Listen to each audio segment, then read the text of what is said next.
ઉત્તર પ્રદેશના કૌશાંબીથી એક હૃદયદ્રાવક મામલો સામે આવ્યો છે।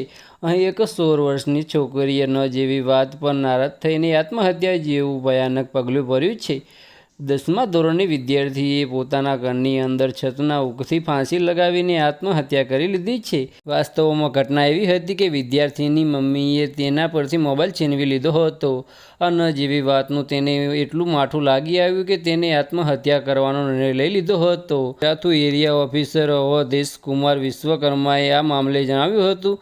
મૃતક હાઈસ્કૂલની વિદ્યાર્થીની હતી। તે બુધવારે બપોરે તેના મોબાઈલ ફોન વાપરી રહી હતી ત્યારે તેની માતાએ તે ફોન છીનવી લીધો અને નજીકના ખેતરમાં ઘઉં કાપવા માટે જતી રહી। ત્યારબાદ છોકરીએ ઘરની અંદર છતના હુકથી લટકીને આત્મહત્યા કરી લીધી હતી।